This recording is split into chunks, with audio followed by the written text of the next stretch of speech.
उत्तर प्रदेश के बरेली में 13 महीने पहले हुए सनसनीखेज डबल मर्डर केस का आखिरकार पुलिस ने ऐसा खुलासा किया जिसने हर किसी को सन्न कर दिया।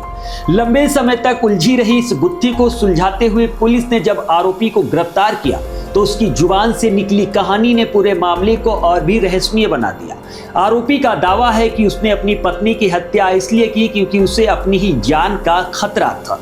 उसका कहना है कि पत्नी उसे नीले ड्रम में डालकर मारने की साजिश रच रही थी और उससे पहले ही उसने उसे रास्ते से हटा दिया। लेकिन कहानी यहीं खत्म नहीं होती है।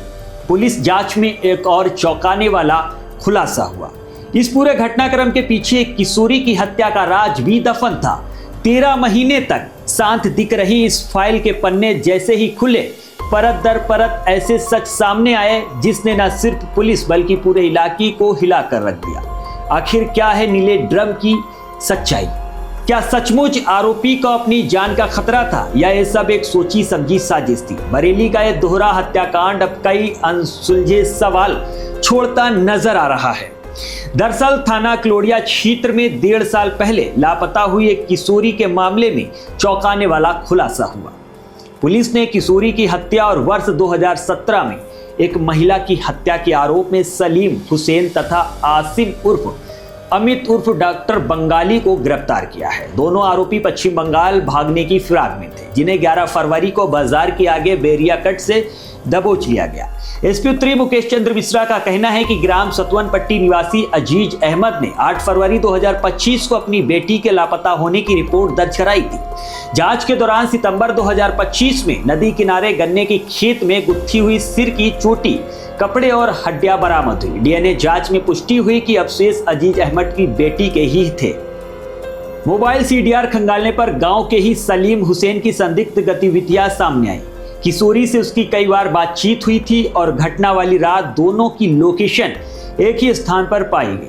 पुलिस ने कोर्ट की अनुमति से सलीम का पॉलीग्राफ टेस्ट कराने की प्रक्रिया शुरू की, लेकिन नोटिस मिलने के बाद वो फरार हो गया। जांच में यह भी सामने आया कि वो भोआ बाजार स्थित एक क्लिनिक में आसिम उर्फ डॉक्टर बंगाली के साथ काम करता था।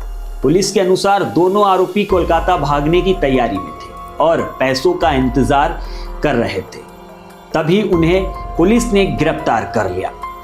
एसपी के मुताबिक पूछताछ में सलीम ने कबूल किया कि उसने किशोरी को रात में बुलाकर गन्ने की खेत में ले जाकर गला दबाकर हत्या की, 100 को खेत में फेंक दिया और मोबाइल फोन नदी में बहा दिया। वही डॉक्टर बंगाली ने वर्ष 2017 में अपनी पत्नी रजनी की हत्या की साजिश रचने की बात स्वीकार की। आरोप है कि पत्नी से विवाद चलते उसने सलीम के साथ मिलकर कैलाश नदी किनारे गला दबाकर हत्या की और शव दफना दिया। इस मामले में थाना भूता केस में दर्ज मामला था। सलीम हुसैन पर लूट और हत्या के प्रयास समेत कई आपराधिक मामले दर्ज हैं और वर्तमान में वो 2 हत्याओं में नामजद है। आसिम उर्फ अमित उर्फ डॉक्टर बंगाली मूल रूप से पश्चिम बंगाल का निवासी है। वो अपहरण और पॉक्सो एक्ट के मामले में तथा पत्नी की हत्या के आरोप में भी नामजद बताया जा रहा है। वो हमें मारने की साजिश कर जाए उससे पहले हम सॉरी प्लान हमने ही बनाया। हम 2 बार रास्ता में घेर लिया था हमने 2-4 लड़का से, मगर हम कैसे भी बच निकले। लव मैरिज शादी करी थी क्या? हाँ, लव मैरिज मतलब ऐसे ही है। लव मैरिज कितने साल पहले करी थी? 2006 सर हम सर उससे सर रिलेशन सर सिर्फ में रहते हैं।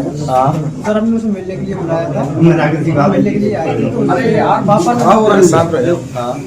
ने उसके देख लिया था तो उसने बोला कि अब क्या करें, जल्दी मुझे कहीं ले चलो।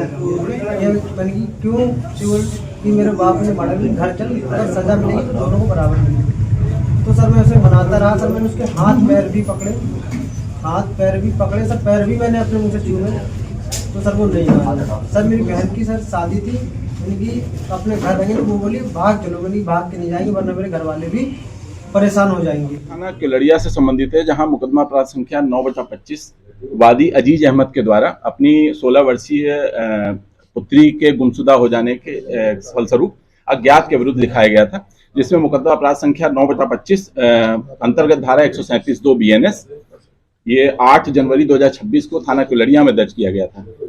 इस मुकदमे की विवेचना एसआर केस में तरमीम हो गई, जब काफी दिनों बाद नियमानुसार गुमशुदा की तलाश करते हुए उसकी बरामदगी नहीं सुनिश्चित हो पाई, फिर इसकी विवेचना तत्कालीन प्रभारी निरीक्षक राजबली सिंह द्वारा ग्रहण करके और गहनता से की जानी प्रारंभ की गई। इसी दौरान इसमें वादी ने हैबियस कॉर्पस डाल दिया माननीय हाईकोर्ट में, और जिसमें एसएसपी सर और मेरे द्वारा विवेचनात्मक प्रगति से जाके माननीय हाईकोर्ट को अवगत कराया गया। इसी दौरान इसमें 5 टीमें लगाई गई थी, जो सतत प्रयत्न के बाद आज 13 महीने बाद लगभग इस घटना का अनावरण करने में सफलता प्राप्त की गई है।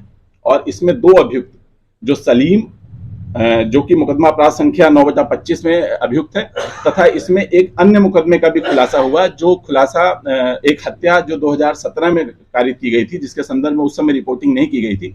यह हत्या थाना भूता से संबंधित है, जिसमें मुकदमा अपराध संख्या 52/26 अंतर्गत धारा 364 आईपीसी दर्ज किया गया है।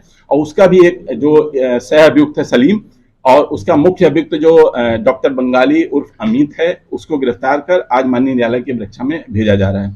ये संपूर्ण घटनाक्रम कुछ इस प्रकार है कि जब इस घटना का जो केलरिया की घटना है गुमशुदा की, इसमें संदिग्ध सीडीआर के अनुसार जो निकल के आया था वो सलीम था। सलीम को जब पूछताछ के लिए और इसके नार्को टेस्ट के लिए नियमानुसार इसकी सहमति लेकर, माननीय न्यायालय की अनुमति लेकर, इसको विधि विज्ञान प्रयोगशाला न्यू दिल्ली के द्वारा 4-5 फरवरी की डेट दी गई है। जब पुलिस ने 3 फरवरी को इसको बुलाया तो ये अपने घर से फरार हो गया। फरार होने का कारण जानने के लिए पुलिस ने जब गहनता से पूछताछ की तो पता चला कि ये अन्य एक घटना में शामिल था, और वो घटना एक तथाकथित डॉक्टर बंगाली एलियास अमित ने अपनी पत्नी की हत्या इसके सहयोग से की थी।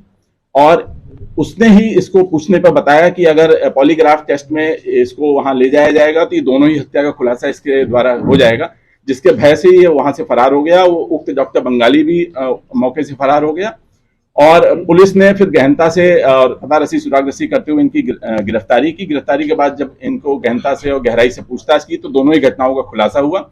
दोनों घटनाओं के खुलासे में एक घटना में आपको बता दूं कि जो अपहृता 16 वर्षीय थी थाना केलरिया से संबंधित, उस अपहृता का एक स्कैल्प लगी हुई चोटी और कुछ हड्डी के अवशेष तथा उसके कपड़े, ये ग्राम सतवनपट्टी जो अपहृता का गांव है उससे 800 मीटर दूर लगभग एक नदी के किनारे गन्ने के खेत से बरामद हुए थे, जिसका डीएनए परीक्षण कराया गया तो उसकी मां मुन्नी बेगम से उसका डीएनए परीक्षण मैच किया, जिससे पता चला कि उसी के शव के अवशेष हैं। और गहनता से पूछताछ करने पर ये दोनों ही अभियुक्तगणों ने अपने अपने अपराध स्वीकार किए हैं। केलरिया के घटना 9/25 में अभियुक्त सलीम तथा भूता की घटना में जो कि 52/26 है, अभियुक्त सलीम तथा अभियुक्त अमित दोनों को गिरफ्तार कर माननीय न्यायालय के वृक्षा में पर्याप्त सबूतों के साथ भेजा जा रहा है। साक्ष्य संकलन की कार्रवाई इसमें जारी रहेगी। अभी जो भूता थाने से संबंधित शव है मृतका रजनी का, वो अभी बरामद नहीं हुआ है, उसकी बरामदगी का प्रयास जारी है।